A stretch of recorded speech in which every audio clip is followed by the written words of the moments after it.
Hey guys, tonight we begin with something gritty, grand, and absolutely life-changing.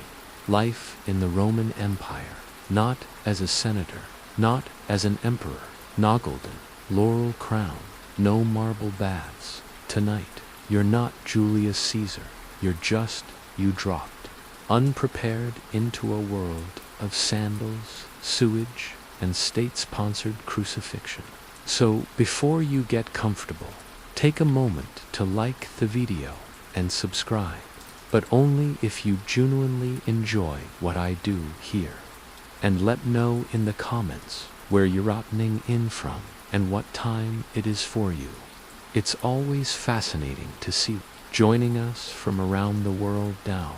Dim the lights, maybe turn on a fan for that soft background hum, and let's ease into tonight's journey together. You open your eyes to the sounds of feeling, chickens, and a baby crying somewhere down the hall.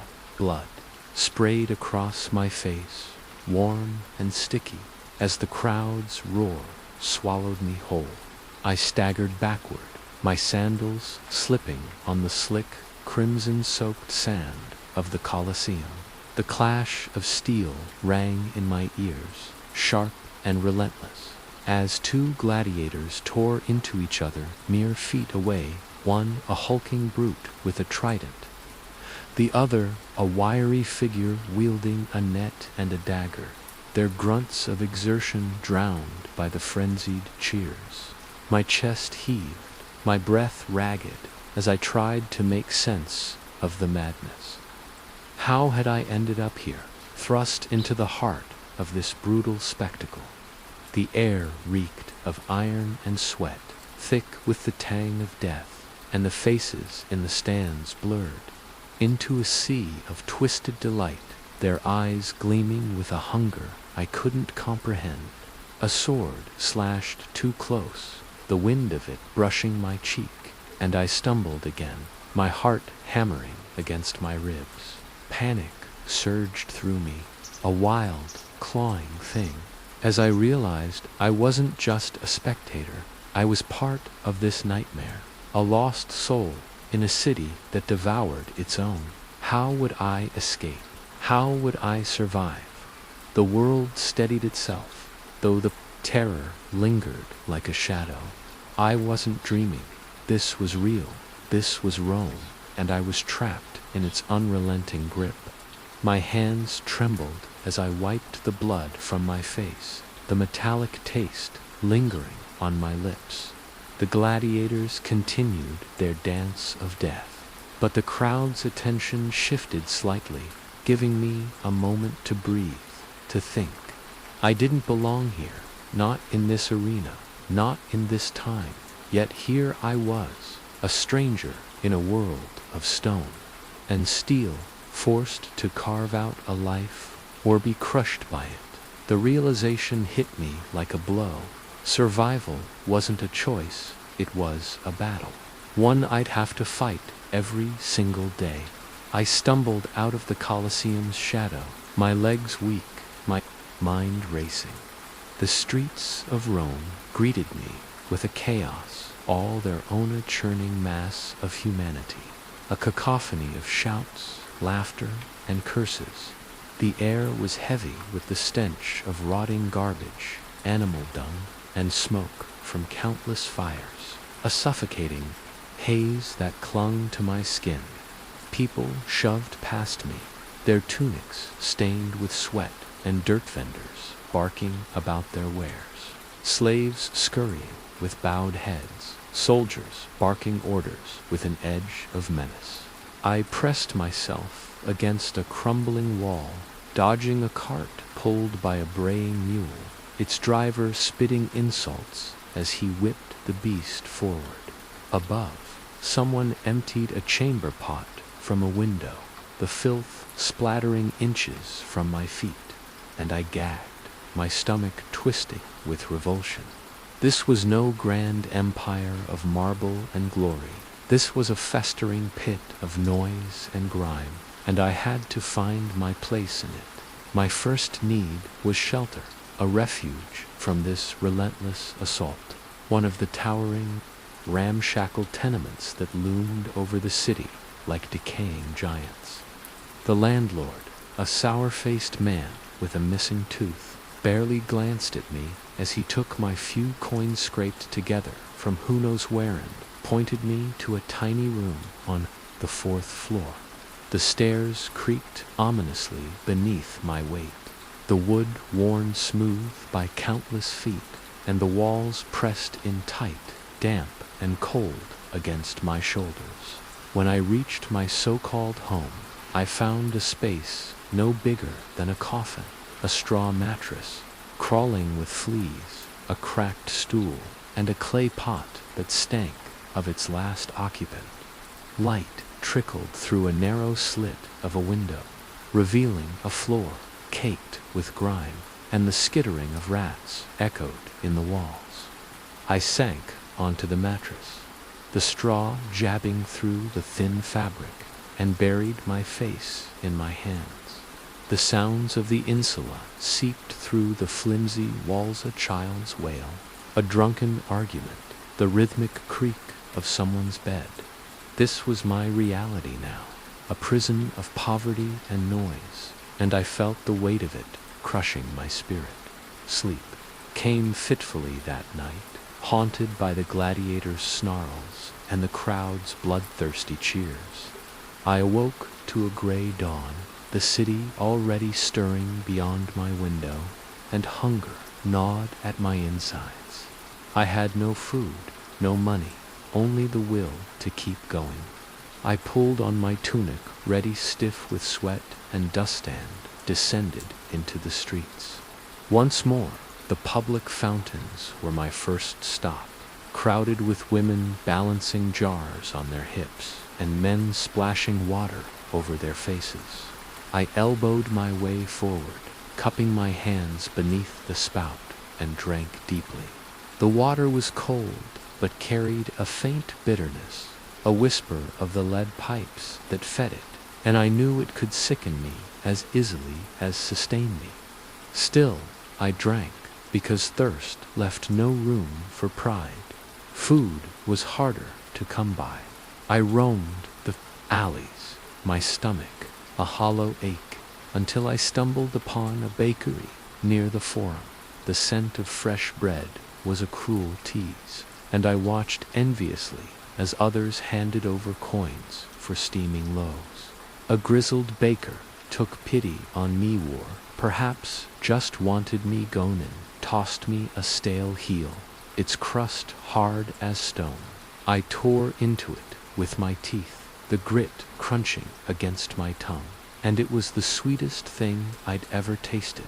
I ate as I walked, weaving through the Forum's chaos, merchants haggling over bolts of cloth, scribes scratching on wax tablets, a priest in white robes muttering prayers before a statue of Jupiter. The social order was clear even to my untrained patricians in pristine togas, their chins held high, plebeians like me, scrambling for scraps, and slaves, their eyes downcast, their shoulders slumped under invisible chains. I was nothing here, a speck in Rome's vast machine, but I refused to let it grind me to dust. Work became my next obsession. Without it, I'd starve, and the streets were no place for the idle. I heard rumors of jobs at a construction site near the Palatine Hill, where the empire's endless ambition took shape in stone and mortar. I arrived at dawn, the air still cool, and found a crowd of men's free, some enslaved milling around, a pile of bricks. The overseer, a barrel-chested man with a whip coiled at his hip, sized me up with a sneer. "You look weak," he barked, but he waved me toward the stockpile anyway. I spent the day hauling bricks, their edges cutting into my palms, their weight bowing my spine. The sun climbed higher, blistering my skin, and sweat stung my eyes, but I didn't stop. My fellow laborers were a grim lot, their faces etched with exhaustion, yet there was a quiet solidarity in our shared toil.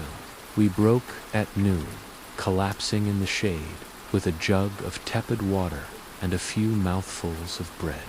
And I felt a flicker of pride was earning my keep, however meager it was. The work was relentless, a test of endurance I hadn't known I could pass. My hands bled, my muscles screamed, but each coin I earned was a small victory, a shield against the city's hunger. I began to see Rome through new eyes, not just its filth and fury, but its rhythm, its pulse.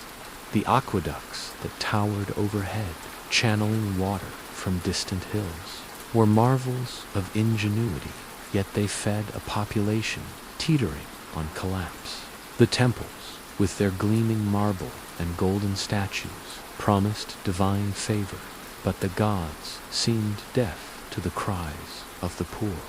I walked among the rich and the wretched, learning their ways, the swagger of a soldier, the sly grin of a thief, the desperate plea of a beggar. I was still an outsider, but I was adapting, piecing together the rules of this brutal game. Evenings offered a fleeting respite.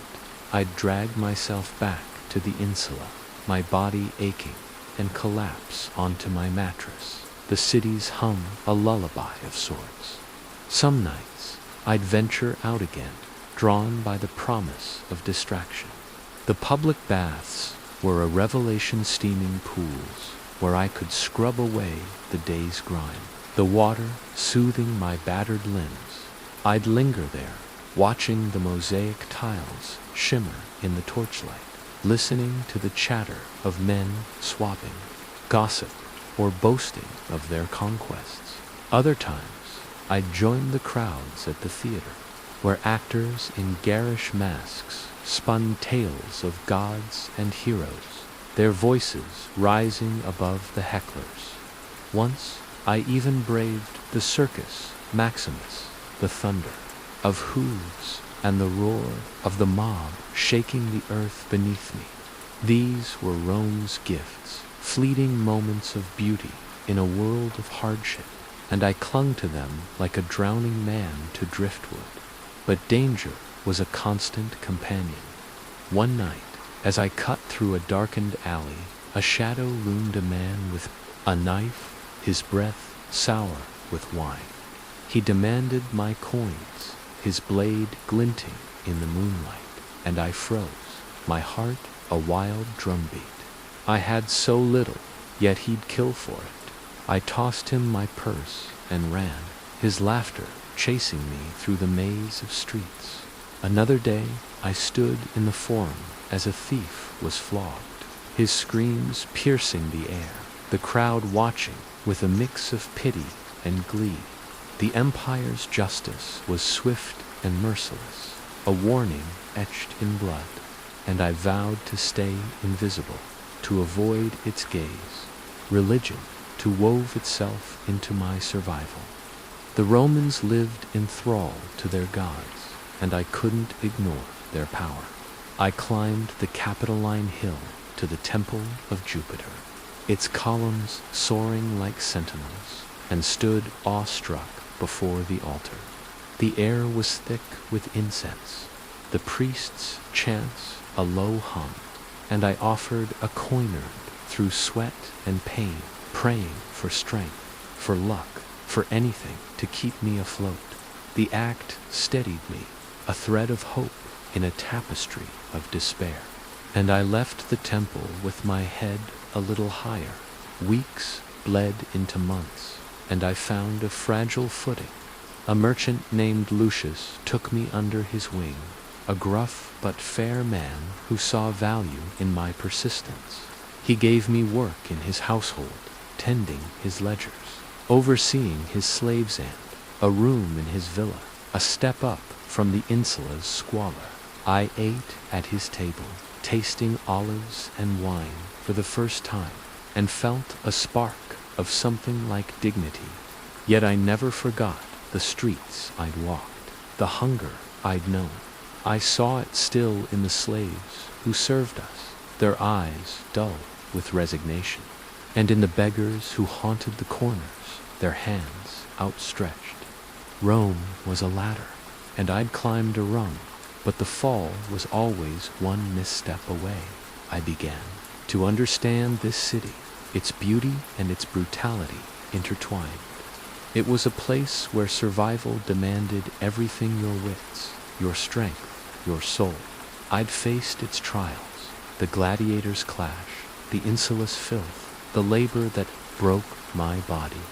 I'd tasted its fleeting joys, the bath's warmth, the theater's laughter, the gods' distant promise, and I'd learned its lessons: to bend but not break, to endure but not surrender.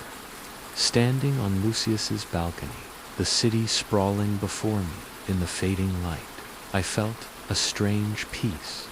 Rome was a beast, wild and untamed, but I was part of it now, a thread in its vast, chaotic weave. My story wasn't over. There were battles yet to fight, heights yet to reach, but for now I'd survived, and that was enough. The flames of the sacred fire danced before me, their golden tongues licking the air, casting flickering shadows across the stone walls of the temple in Persepolis. I stood barefoot on the cool marble, my heart pounding in rhythm with the chants of the priests, their voices a low, resonant hum that seemed to vibrate through my very bones. The air was thick with the scent of frankincense and myrrh, a heady mix that made my head swim, but I kept my gaze fixed on the fire, on the divine spark of Ahura Mazda that burned within it. This was no ordinary ceremony. This was a vow, a sacred promise that would bind me to the fate of my people, to the very soul of Parthia. I am Ariana, daughter of King Luguses, princess of an empire that stretches from the Persian Gulf to the gates of Susa, a land forged by the will of kings and the blood of warriors. But today, I am not just a princess, am a commander, a leader, chosen not by birthright alone, but by the fire in my veins and the steel in my spine. The rebellion in Susa has festered too long, a wound in the heart of our empire, and it is I who must lance it, I who must ride out and bring the traitors to their knees. But this is no mere military campaign. It is a test of my worth, of my ability to lead, to inspire, to sacrifice. As the priest's chants reached a crescendo, I stepped forward, my hands trembling slightly as I raised them to the heavens. The words of my vow spilled from my lips, each syllable a weight upon my soul. By the sacred fire of Ahura Mazda, by the light that banishes darkness, I swear this oath: I will not braid my hair, nor adorn it with gold or jewels, until the rebellion is crushed and Susa kneels once more before the throne of Parthia. Let my hair be as wild as the winds of the desert, as tangled as the roots of the mountains, until victory is ours. This I vow, in the name of my father, in the name of my people, in the name of the gods who watch over us. The temple fell silent, the only sound the crackling of the fire and the soft rustle of my unbound hair as it cascaded down my back, free and untamed. I felt the eyes of the priests upon me, their gazes heavy with expectation, but I did not falter. This vow was more than words. It was a symbol, a banner under which my soldiers would rally, a reminder that their princess would not rest, would not indulge in vanity or comfort until our enemies were vanquished. My hair, once a symbol of my royal status, would now be a testament to my resolve, a living emblem of our shared struggle. As I turned to leave the temple, the high priest placed a hand on my shoulder, his voice a whisper meant only for my ears. The gods favor the bold, Princess Ariana, but they also test the faithful. May your vow be your strength, and may it not become your burden. I nodded, though his words sent a shiver down my spine. A burden, perhaps, but it was a burden I would bear gladly for the sake of Parthia, for the sake of my people.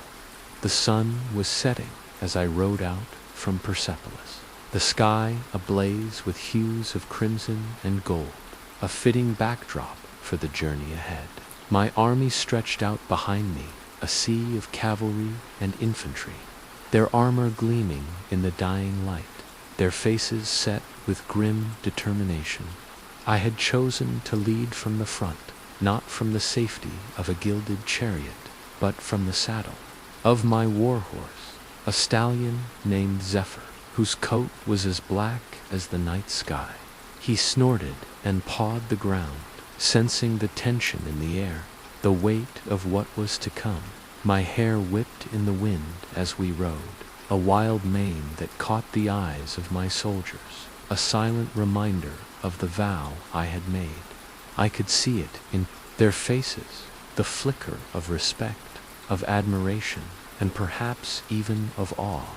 They were not just following a princess, they were following a leader who was willing to sacrifice her own comfort, her own beauty, for the sake of victory. It was a small thing, perhaps, in the grand scheme of war, but symbols have power, and in the hearts of men, they can turn the tide of battle. The road to Susa was long and arduous, winding through the rugged hills and sun-scorched plains of the Parthian heartland. We marched for days, the dust of our passage rising like a storm cloud, the heat of the sun beating down upon us like a relentless hammer. My skin burned, my lips cracked, but I did not complain. How could I, when my soldiers endured the same hardships, their loyalty unwavering, their spirits unbroken?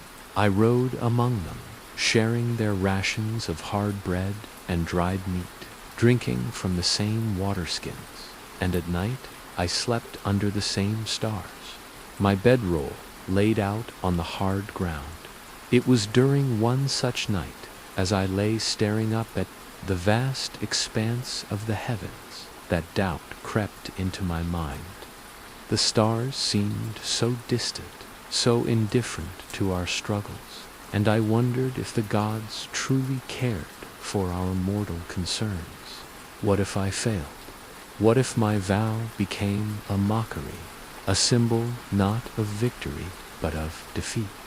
The thought gnawed at me, a cold, creeping fear that settled in my chest. But then I remembered the faces of my soldiers, the trust they placed in me, and I knew that I could not afford to falter.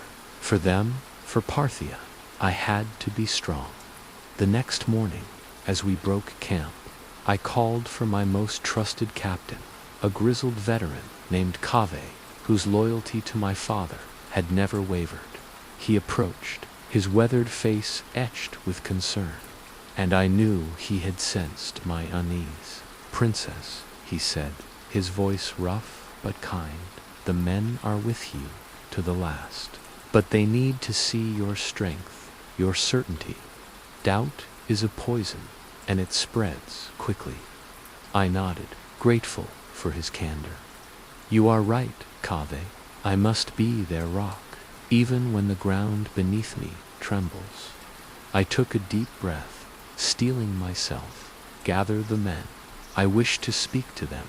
When the soldiers were assembled, I stood before them, my hair a wild tangle around my shoulders, my armor gleaming in the morning light.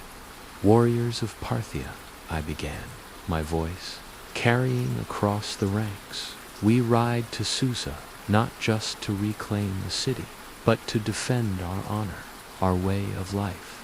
The rebels who hold those walls are not just traitors to the crown, they are traitors to the very soul of our empire.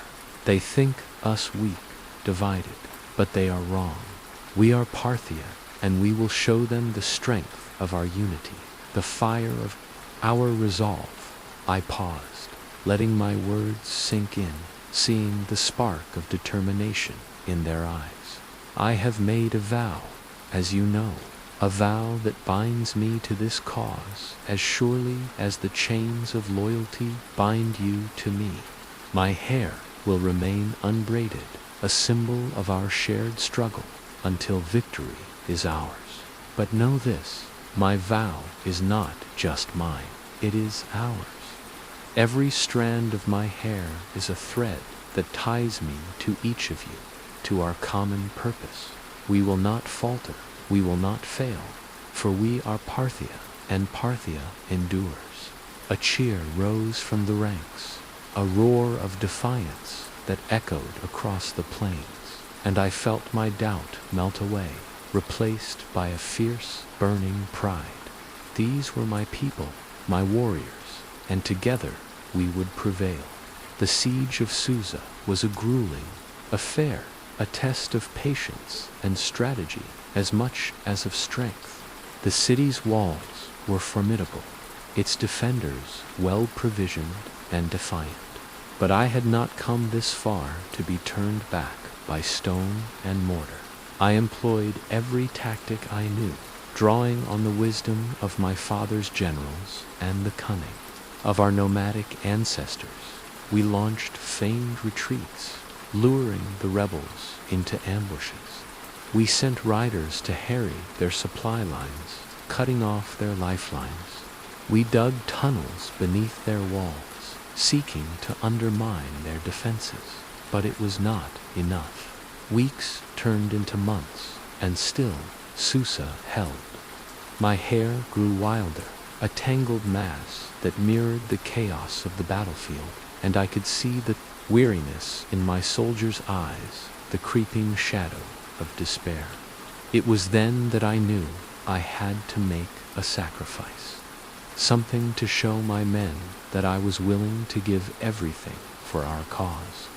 I called for my horse, Zephyr, the stallion, who had carried me through countless battles, his strength and speed unmatched. He was more than a mount. He was a companion, a friend, and the thought of parting with him tore at my heart. But I knew what had to be done. I led him to the center of the camp, where my soldiers gathered, their faces a mix of curiosity and concern. "Warriors of Parthia," I said, my voice steady despite the lump in my throat. "This horse has been my faithful companion, a symbol of my strength and my resolve. But today I give him to you, to the bravest among you, as a token of my commitment to our cause. Let him carry you to victory, as he has carried me." I turned to Cave, who stood at my side, his eyes wide with surprise.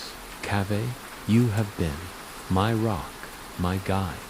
Take Zephyr and lead our next charge. Show the rebels that nothing, not even my most cherished possession, will stand between us and victory." Cave bowed his head, his voice thick with emotion. "Princess, I am honored, beyond words. I will not fail you." As I watched him mount Zephyr, my heart ached, but I also felt a surge of hope. My sacrifice had not gone unnoticed. I could see it in the faces of my soldiers, the renewed fire in their eyes. They understood now, more than ever, that I was with them, that I would give everything for our cause. The final assault came at dawn, under a sky streaked with the first light of day. Cave led the charge, Zephyr's hooves thundering across the plain, and our cavalry swept down upon the city like a storm. The rebels, weakened by hunger and despair, could not withstand our fury. We breached the gates, poured into the streets, and fought our way to the heart of Susa, where the rebel leader awaited, his defiance crumbling like the walls around him. I stood before him, my sword at his throat, my hair a wild halo around my face. "You thought to break us," I said, my voice cold as the steel in my hand. "But you have only made us stronger. Parthia will not be divided, not while I draw breath." He knelt, his head bowed in submission, and I felt a wave of triumph wash over me. The city was ours, the rebellion crushed, and my vow fulfilled that evening. In a courtyard, bathed in the golden light of the setting sun, I sat before a basin of warm water. My servants gathered around me, their hands gentle as they worked to untangle the knots and snarls of my hair. Each stroke of the comb was a release, a shedding of the weight I had carried for so long. I closed my eyes, letting the warmth of the water and the scent of jasmine oil soothe my weary soul. When they were done, my hair hung in soft waves, braided with threads of gold, a symbol not of struggle, but of victory. My soldiers watched from a distance, their faces alight with pride and reverence. They did not cheer, they did not need to.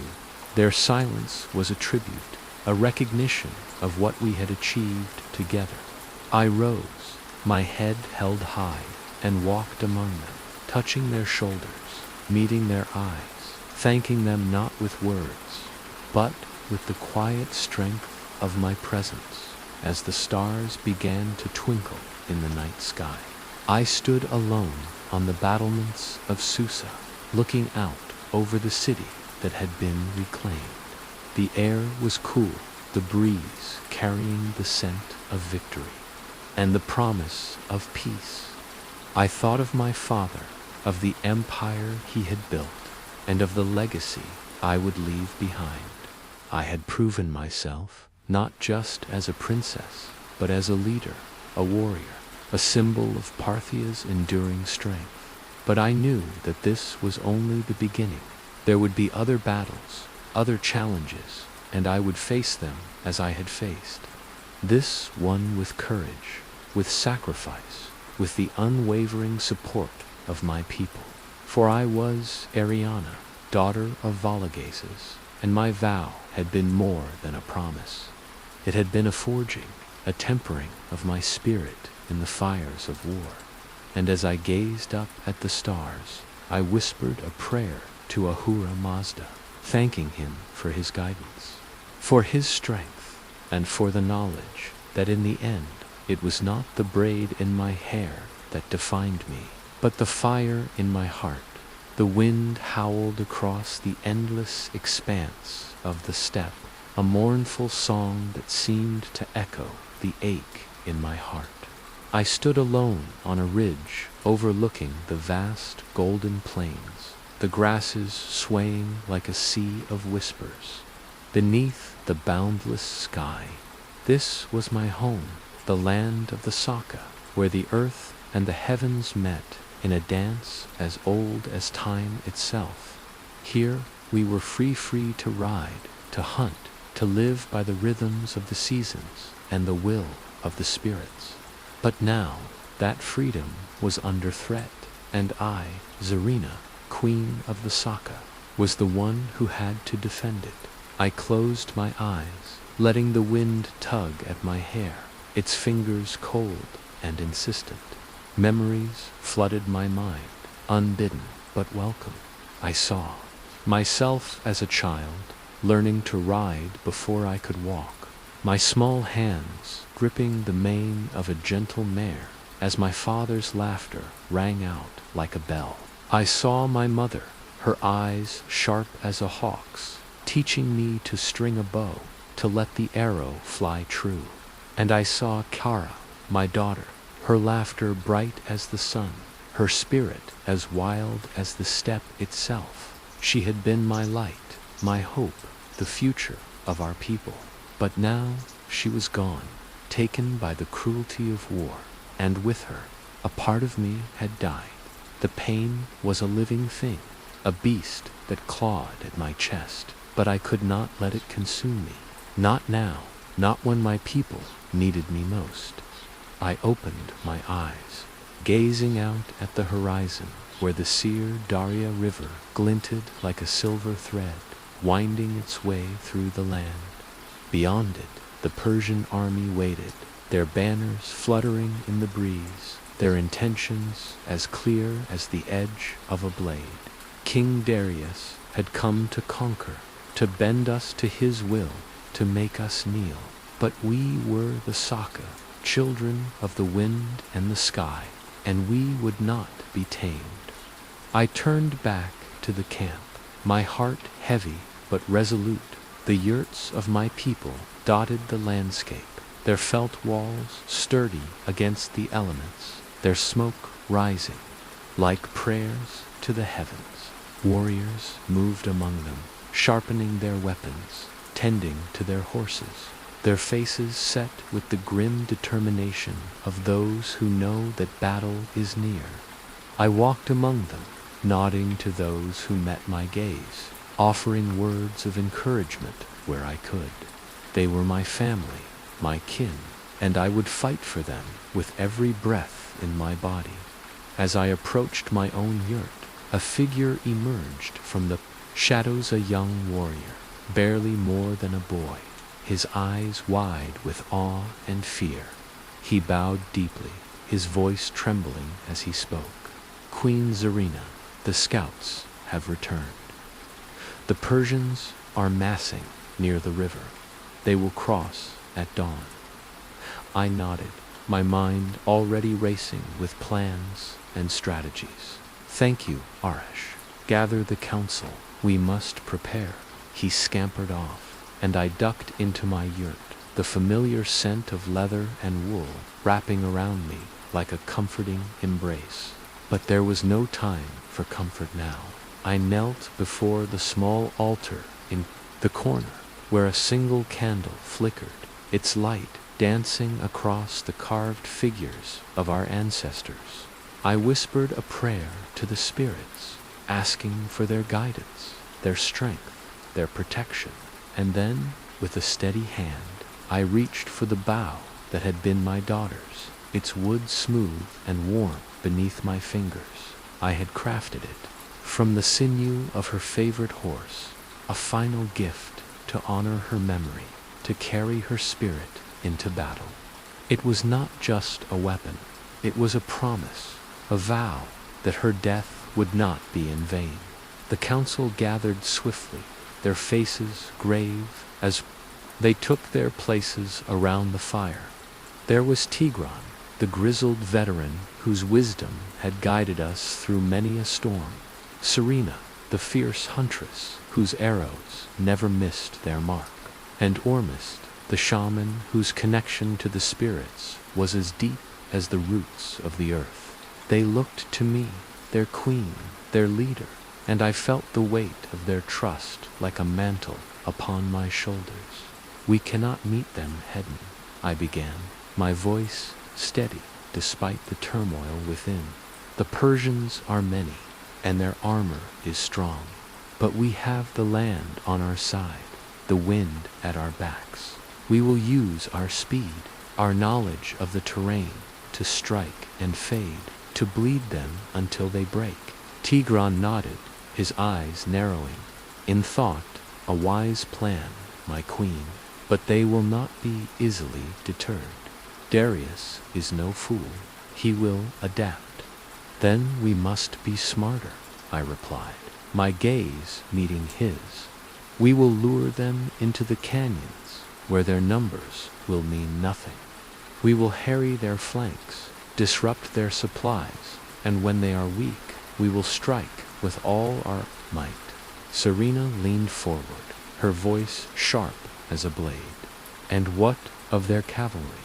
They have horses, bred for war, swift and strong."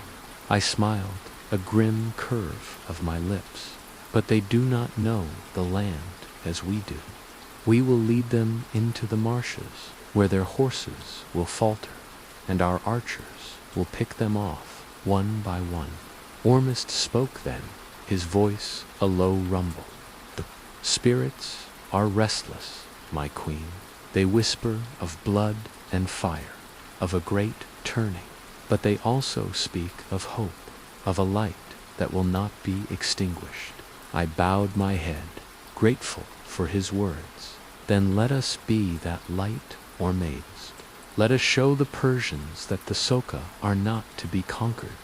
The council dispersed, each to their tasks, and I stepped outside. The night air cool against my skin. The stars were bright overhead, a tapestry of light that seemed to watch over us, and I wondered if Kara was among them, her spirit soaring free. I touched the bow at my side, feeling her presence, her strength, and I knew that I was not alone. Dawn came too soon, the sky bleeding red as the sun rose over the horizon. The Persians crossed the Sir Darya River in a tide of steel and flesh, their drums pounding like the heartbeat of some great beast. I watched from a distance, my heart a steady drum in my chest, as they formed their lines, their shields gleaming in the early light. Darius himself was there, a figure of gold and crimson, his presence a challenge, a dare. I turned to my warriors, their faces painted with the symbols of our tribe, their eyes fierce and unafraid. For our freedom, for our way of life, we fight for those who came before us, and for those who will come after. We fight for Kara, for every child of the Saka who dreams of the open sky. Let the wind be our ally, let the earth be our shield, and let our arrows fly true. A roar rose from their throats, a cry of defiance that shook the very air, and then we were moving, a wave of hooves and steel. The battle was a blur of motion and sound, the clash of weapons, the screams of the dying, the thunder of horses. I rode at the forefront, my bow singing as I loosed arrow after arrow, each one finding its mark. Their formations tight, but we were the wind, elusive and untouchable, striking and fading before they could respond. But war is a cruel mistress, and she demands her due. As the day wore on, the tide began to turn. The Persians adapted, their cavalry breaking through our lines, their numbers overwhelming. I saw my warriors fall, their blood staining the earth, and despair clawed at my heart. And then, in the midst of the chaos, I saw Herkra, my daughter, riding toward me, her face alight with joy. But it was not her. It was a Persian soldier, his spear raised, his eyes locked on mine. Time seemed to slow, the world narrowing to that single moment, and I knew that this was the turning point, the crux upon which our fate would balance. Raised my bow, my hands steady, my breath calm. The arrow flew, swift and true, piercing the soldier's throat, and he fell, his spear clattering to the ground. But it was not enough. More Persians surged forward, their cries of triumph ringing in my ears, and I felt the weight of defeat pressing down upon me. Yet, even in that darkest hour, I refused to yield. I drew my sword, its blade gleaming in the sunlight, and charged into the fray. My voice raised in a battle cry that echoed across the steppe, and then, as if in answer, the wind shifted, a great gust that swept across the battlefield, carrying with it the scent of rain and the promise of change. The Persians faltered, their lines wavering, and I saw my chance. I rallied my warriors, their spirits renewed, and we struck with all the fury of the storm. The battle turned, the Persians breaking, their formations crumbling under our onslaught. I fought my way through the chaos, my eyes fixed on one figure, Darius, the king who had dared to challenge us, who had taken so much from me. He stood atop a rise, his guards around him, his face a mask of disbelief as his army shattered. I spurred my horse forward, cutting through the enemy like a blade through silk, until I was before him, my sword raised, my heart pounding with the thrill of vengeance. "Darius," I called, my voice carrying over the din, "you sought to conquer the Saka, to break us. But we are the wind, and you cannot cage the wind." He drew his own sword, his eyes blazing with defiance. "You are a worthy foe, Queen Serene, but this is not over." I smiled, a cold, fierce thing. "It is for you." We clashed, steel against steel, our blades flashing in the sunlight. Something greater, by love, by loss, by the fierce, unyielding spirit of my people. I parried his strikes, my own attacks, swift and relentless, until at last I found an opening. My sword slipped past his guard, piercing his armor, and he fell, his eyes wide with shock. The battlefield fell silent, the Persians fleeing in disarray, their king slain. I stood over Darius, my breath ragged, my body trembling with exhaustion. But there was no triumph in my heart, only a hollow ache. I had avenged my daughter, had protected my people, but the cost had been high. Too many had fallen, too much blood had been spilled, as the sun dipped below the horizon, painting the sky in hues of crimson and gold. I gathered my warriors, their faces streaked with dirt and blood, their eyes haunted by what they had seen. We rode back to our camp, the silence heavy with the weight of our victory. That night, as the stars glittered overhead, I stood before the fire, the bow of my daughter in my hands. I raised it to the heavens, offering a silent prayer to the spirits, to Kara, wherever she might be.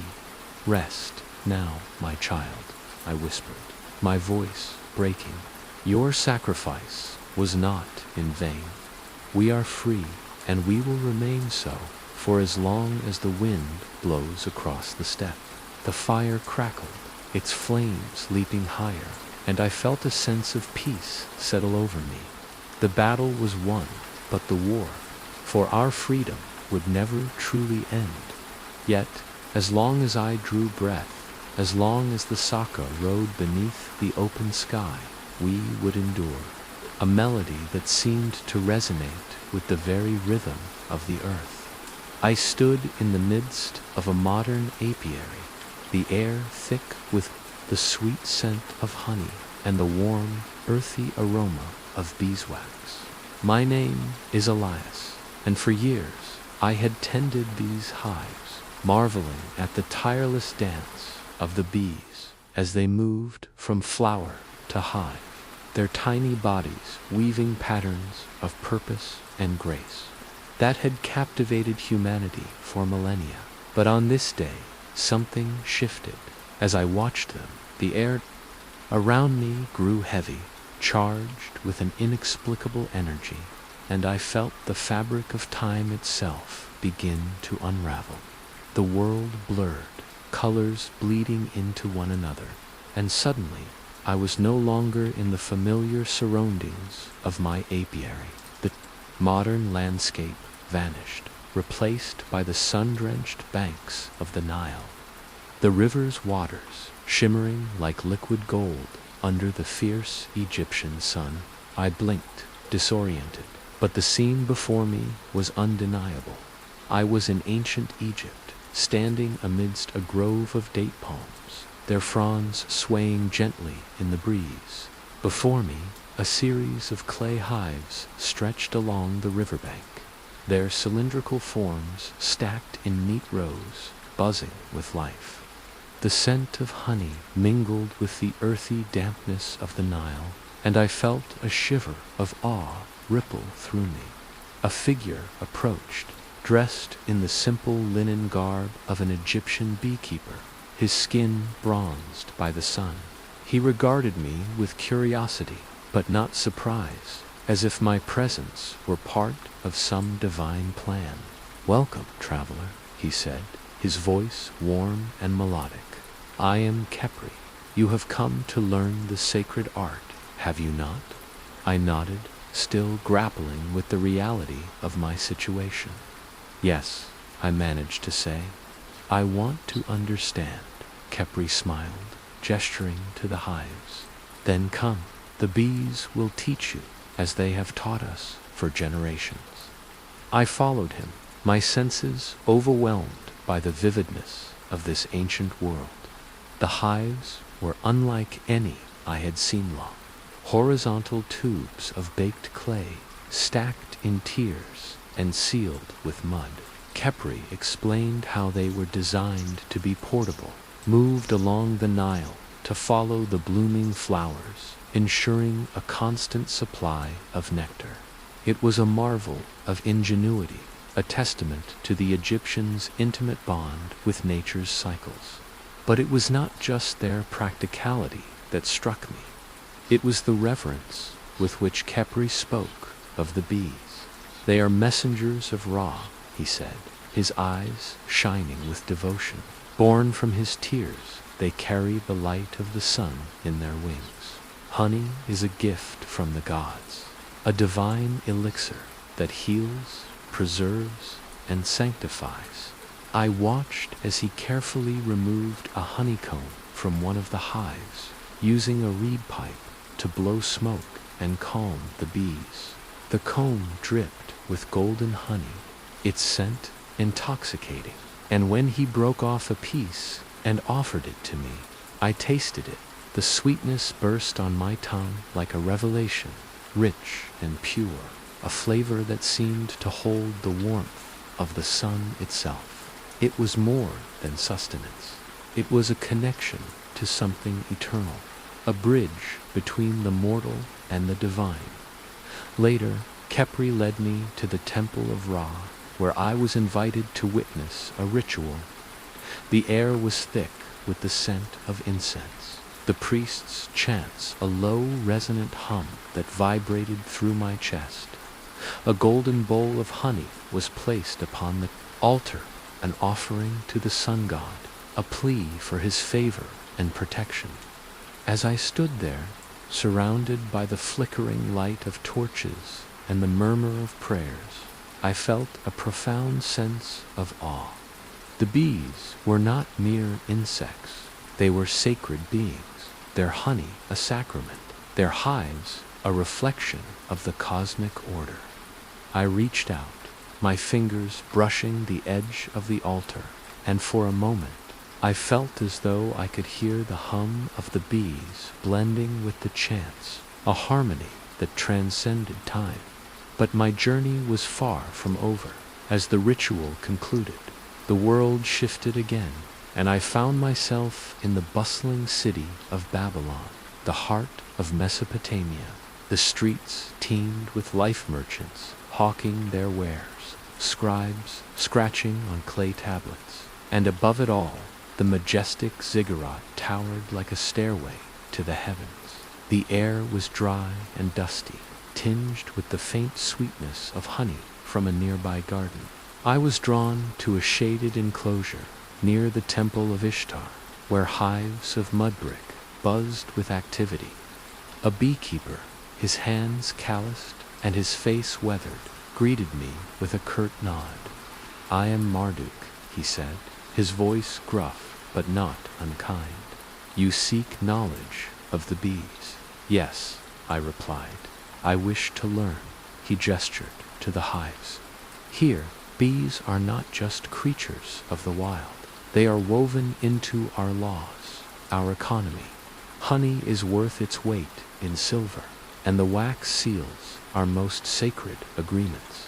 I listened as Marduk explained the intricacies of Mesopotamian beekeeping, the careful tending of hives in temple gardens, the production of honey and wax for offerings, medicine, and trade. But what fascinated me most was the legal dimension he described. He spoke of the Code of Hammurabi, ancient laws that protected hives and punished those who stole honey or let their bees swarm into another's field. It was a system that underscored the value of these creatures, their products, a currency of trust and survival. One day, I witnessed a dispute unfold in the shadow of the ziggurat. A man accused his neighbor of stealing a hive, and the matter was brought before a local magistrate. The air crackled with tension as evidence was presented, shards of broken mud brick, a trail of spilled honey, and witnesses recounted their tales. Finally, the judgment came. The thief was ordered to pay restitution in silver, a sum that reflected the worth of the honey and wax. I watched Marduk nod in approval, his weathered face softening with satisfaction. It was a stark reminder that in Mesopotamia, beekeeping was not just a craft. It was a cornerstone of society, a thread in the intricate tapestry of justice and commerce. Yet, even here, there was a spiritual echo. Marduk spoke of bees as divine messengers, linked to Ninurta, the god of agriculture and war. They are small, but they wield great power, he said, his gaze distant. Their sting can end a life, but their honey can heal it. They remind us of the balance we must keep. His words lingered in my mind as I left Babylon, the city dissolving into the mists of time. My journey carried me next to Hattusa, the capital of the Hittite Empire, nestled in the rugged highlands of Anatolia. The air was cooler here, sharp with the scent of pine, and the landscape was dotted with ancient ruins and sacred groves. A priest beekeeper, a man of quiet dignity named Teshub, welcomed me to a secluded enclosure near the temple. The hives were woven from straw, their rounded forms adapted to the harsh climate, and they hummed with a subdued energy. Here, bees are not just providers of honey, Teshub said, his voice soft yet resonant. They are agents of purity, carriers of the divine will. He invited me to join a purification ritual, a ceremony where a live bee would be released to bear away the impurities of the community. I watched as he chanted, his hands raised to the sky, his words weaving a spell of cleansing. Then, with a gentle flick, he set the bee free. It buzzed upward, disappearing into the vastness, and I felt a strange lightness, as if a shadow had lifted from my spirit. The Hittites prized honey for its sacred utility, used in libations, sacrificial offerings, and anointing rituals. It was a medium through which human longing met divine grace. As I stood beside Teshub, the wind whispering through the trees, I felt the weight of tradition settle over me. The bees were not just part of the ritual. They were its heart, their presence a testament to the enduring bond between the earthly and the celestial. I left Hattusa with a quiet reverence, the hum of the hives echoing in my soul.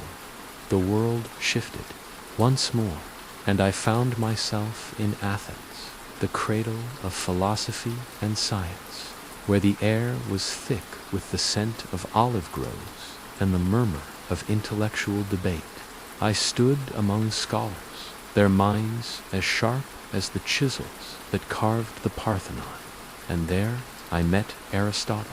His curiosity was boundless, his observations piercing, and he studied bees with the same rigor he applied to all of nature. These stories are not mere echoes of the past. They are living voices speaking to us now. The resilience of the Romans, the unity of Ariana, the defiance of Tamiris, and the harmony of the beekeepers. They are not distant ideals, but blueprints. For our lives, they show us that adversity can forge strength, that leadership thrives in sacrifice, that freedom demands courage, and that nature is our partner, not our servant. Look around you. The challenges we face, division, uncertainty, ecological peril are not so different from those of old. Yet, like our ancestors, we possess the capacity to rise. We can adapt with ingenuity, lead with purpose, defend our truths, and nurture the world that sustains us. Their triumphs are not theirs alone. They are ours to claim, their lessons ours to wield. If these tales have stirred your soul, if they've lit a spark of wonder or resolve within you, then the journey need not end here. History is a vast, uncharted realm, brimming with stories, yet untold, each one a chance to learn, to grow, to be inspired. Subscribe to our channel. They are a model for society, he said, his eyes alight with wonder as we sat beneath a shaded arbor, the buzz of nearby hives filling the silence. Each bee has its place, its duty, and together they create something greater than themselves. I listened, captivated, as he described their behaviors, the dance of the foragers, the hierarchy of the hive. I felt my own understanding deepen.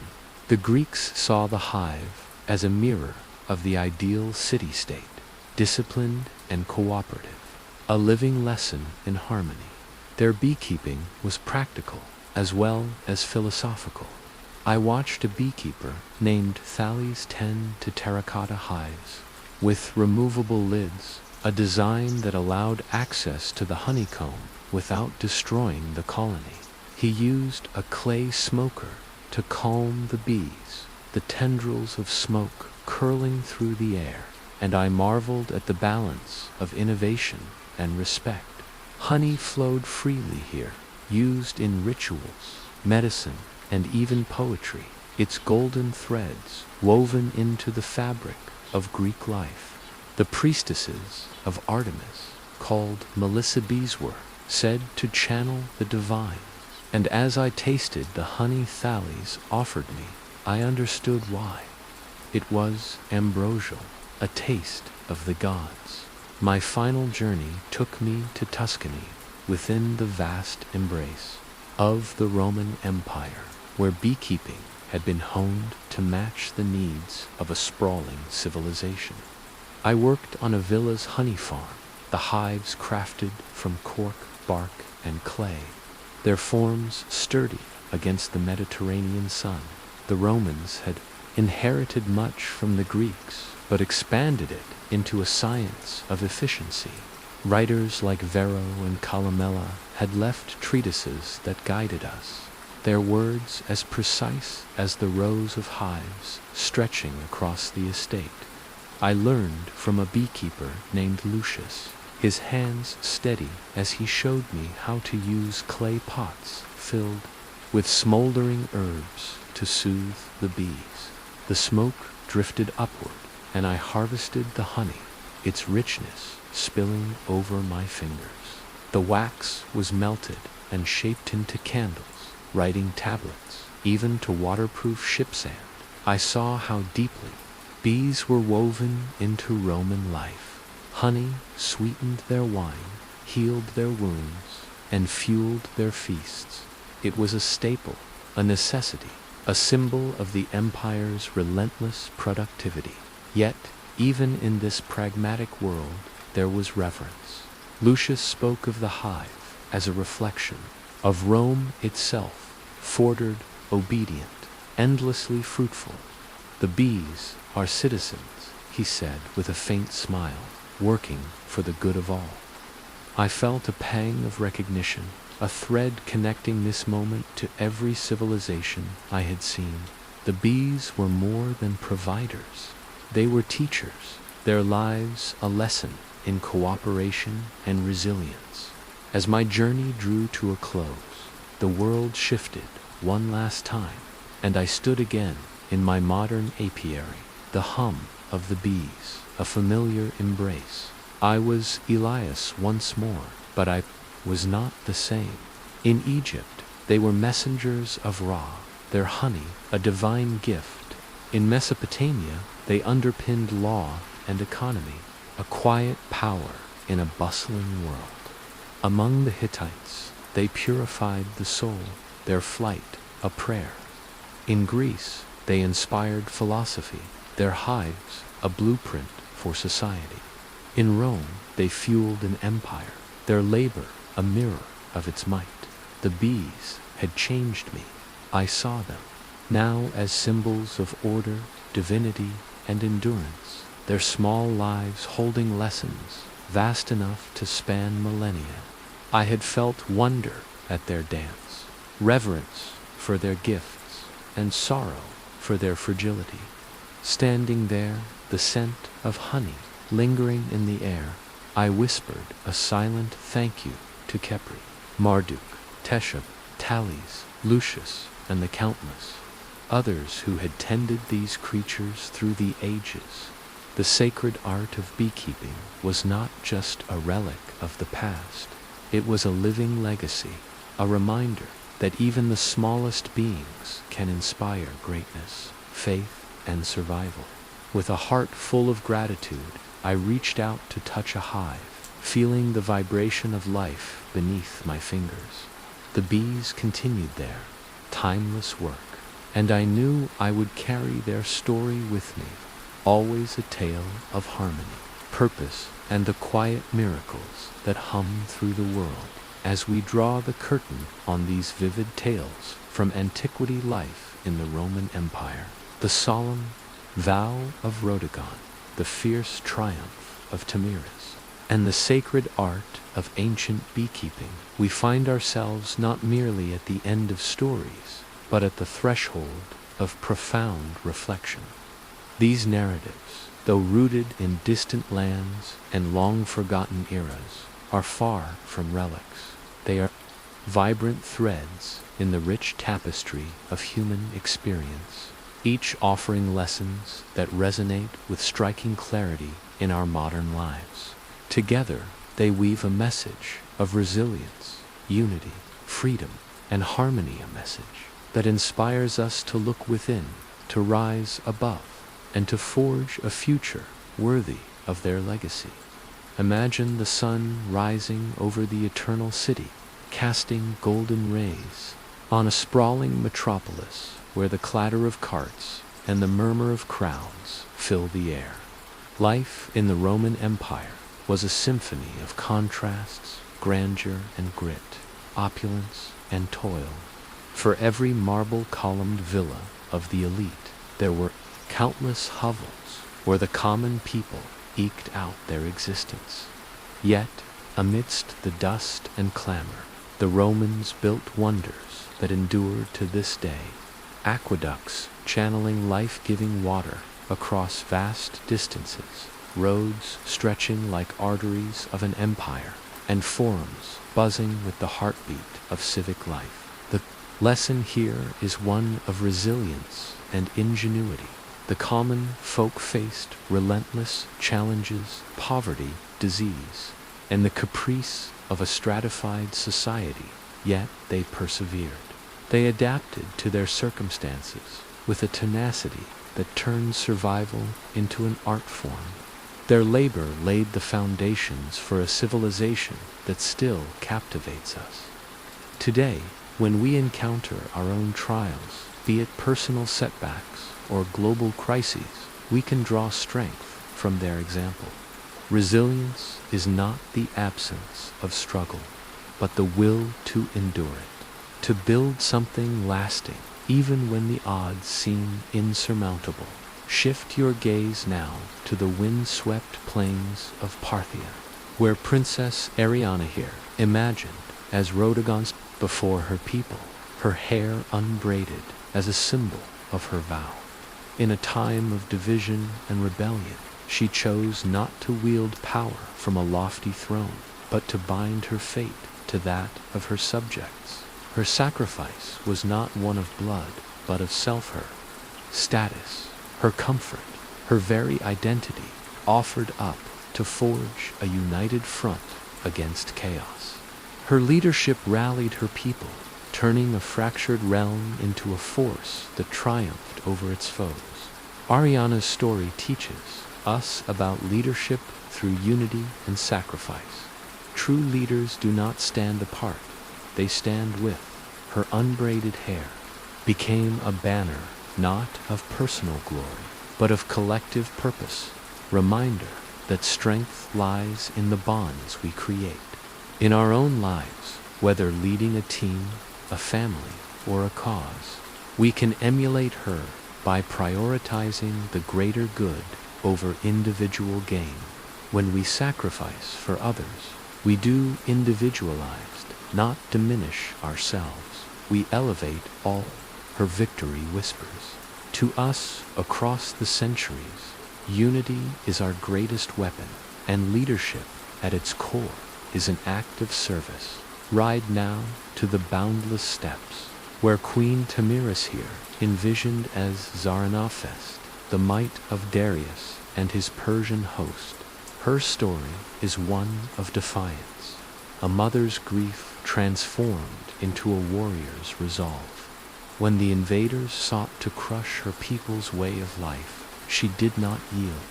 Her triumph over Darius was a brutal ballet of strategy and vengeance, a defense of her culture, her sovereignty, and the freedom of the Messiah. Yet, victory came at a steep price, lives lost, blood staining the earth. A reminder that freedom is never free. From Tamiris, we learn the value of cultural identity and the fierce defense of freedom. Her battle was not just against in 2nd century an army, it was a fight for her people's right to exist as they were. Her story urges us to ask, what are we willing to defend?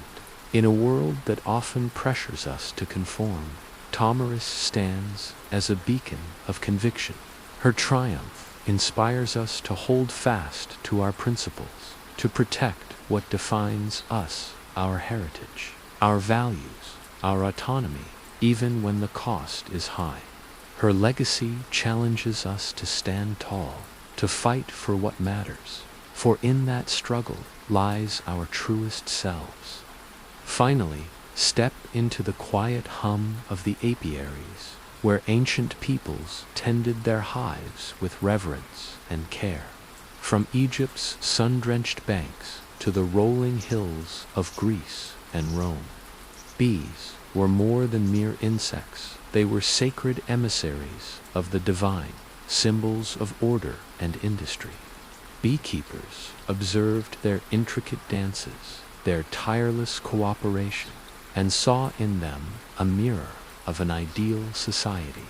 The honey they harvested was not just sustenance, but a gift from nature, a testament to a partnership spanning millennia. The art of ancient beekeeping offers a lesson in cooperation and harmony with nature. The bee's hive is a marvel of collective effort, each member working for the whole, a model of resilience and balance. For us, it's a call to rekindle our bond with the natural world, to live not as conquerors, but as stewards. Their quiet wisdom hums through time. Sustainability is not a choice, but a necessity. Your support fuels our mission to unearth these treasures, to breathe life into the past so it may illuminate our future. Together, let us keep the flame of curiosity burning. Let us honor the ancients, not just by remembering them, but by living their lessons. Subscribe today, and let's uncover the wonders that await.